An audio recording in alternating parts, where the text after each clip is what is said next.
Hey everybody, Jake here and welcome to the hobby. So Logan Paul just revealed that he has purchased a PSA 10 Illustrator Pikachu card.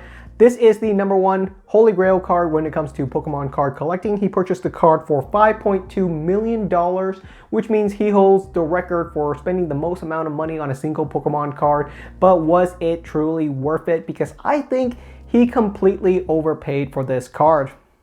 So let's just rewind for a second. What is the Illustrator Pikachu card and why is it so expensive? Long story short, the Illustrator Pikachu card was a card that was given out as a prize back in 1998 for winners of an art contest that was held in Japan. There were a couple of these contests and a couple of copies of these cards were given out. It is not that rare of a card. It is a very rare card. However, estimates there are around maybe 30 copies of it floating around in existence today, maybe around 30 copies. So it is an exceptionally rare card. However, it is nowhere near close to being the rarest card when it comes to Pokemon card collecting. However, the card has been talked about for so long that many consider it to be the peak of the mountain when it comes to Pokemon card collecting.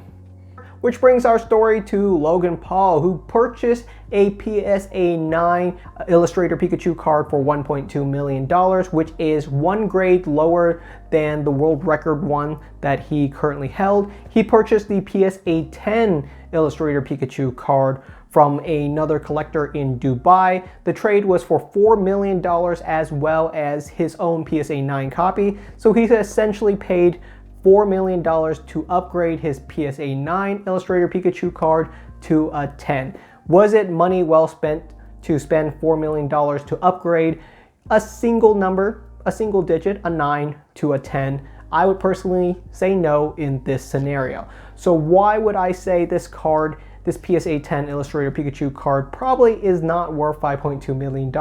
There's a lot of reasons. The biggest red flag is that this card is actually really well known in the hobby. It's been floating around for quite a long time. A lot of people track these Illustrator Pikachu card, and it is well known that this card used to be a PSA 9. The collector that held on to it has been sending it to PSA for regrading many times, eventually finally getting it to be regraded as a PSA 10. Now that is a huge red flag to me, and it is completely understandable why a collector would do this. When you have a PSA 9 copy, that's a fantastic card. However, if you can regrade it and get it to become a PSA 10, the value shoots up significantly because you're the only one who has a gem mint copy. There is no one with a better copy than yours. So why was Logan Paul's $5.2 million card originally a 9? Well, it has whitening on the back of it. The card is imperfect and it is well known that it is imperfect. However, that does not mean it cannot be a PSA 10. A PSA 10 card can have some level of imperfection. A PSA 10 does not mean the card is perfect in every single capacity.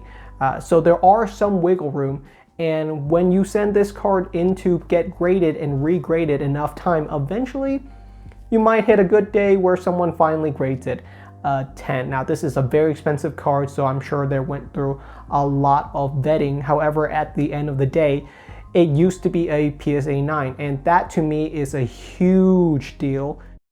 So let's give the card the benefit of the doubt. Let's say it's truly the best example of an Illustrator Pikachu card out there. It is the closest thing that we'll probably ever get to a PSA 10. So why not? Let's just give it a 10, okay? It's a PSA 10. Doesn't it deserve to be worth significantly more than all the 9s? I mean, this is the top of the mountain. And here's where I would say, once again, no, I don't think this card should be valued significantly higher than a 9. Now, why is that? Well, the Illustrator Pikachu card is so significantly rare that the value of the card is just simply in the fact that you own it. The quality of the card is less important when it is this rare. When a card is this rare, just having a copy is usually more important than simply what quality of the card it is. For example, a PSA 7 Illustrator Pikachu card recently sold at auction for close to $1 million. Very close to where Logan Paul purchased his PSA 9 copy for $1.2 million. So that makes total sense to me because the value in the Illustrator Pikachu card comes from the prestige of owning one rather than the quality of it. However, having better quality does bump up the price a little bit. After speaking to a lot of my fellow collectors about this card and pretty much what price range that we pretty much estimate it to be, I've come up with a number that if Logan Paul were to put this card up for auction, he would most likely get around $1.5 million for it on the top end.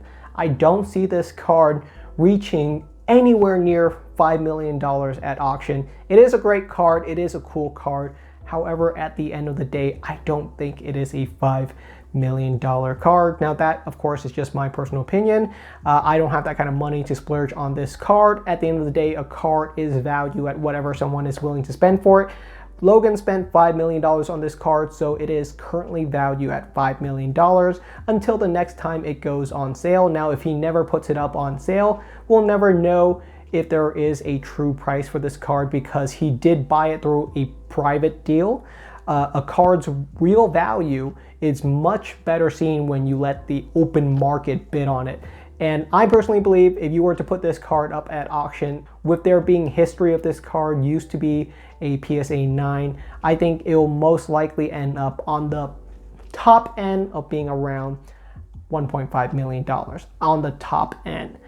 However, I wanted to leave off with a little bit of a lesson, and that really comes up to a lot of you guys when you're currently collecting your own PSA 9s and PSA 10s.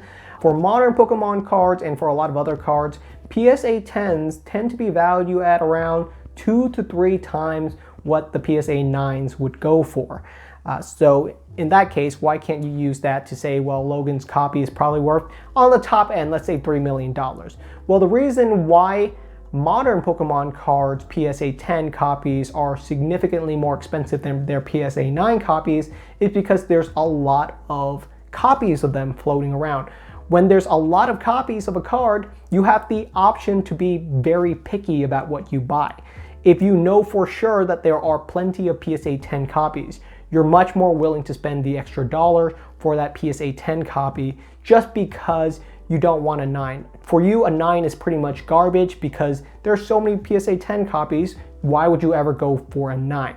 So that's the big reason, because the demand for the 9s are so low. No one wants a 9 when it comes to modern Pokemon cards because they're so abundant. You might as well have an ungraded copy if you have a 9.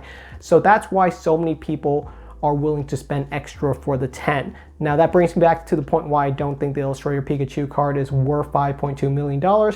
And a big part of that is because it really isn't a significant quality jump from a PSA 9 Illustrator Pikachu card. It's pretty much near identical. If I were to held up Logan Paul's copy to any other copy of Illustrator Pikachu, you'll be darned to be able to pick out any small distinction between them.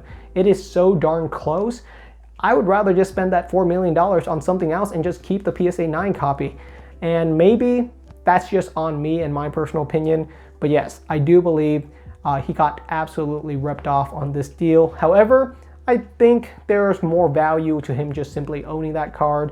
He's gotten plenty of publicity from it, so there's definitely value in that. And maybe other people were involved in the deal as well. But however the case, I don't think this card is worth that. Personally, I think most collectors are going to value it significantly below what Logan Paul just paid for it. So that's pretty much all I wanted to talk about in today's video. Hope you guys understand. Let me know if you guys got any questions, and feel free to ask me more about grading Pokemon cards and the difference between a 9 and a 10 and how I'm currently valuing these cards. And honestly, I'm just a guy sitting here in a chair talking to you guys through YouTube. So thank you so much for watching, and I'll see you guys next time.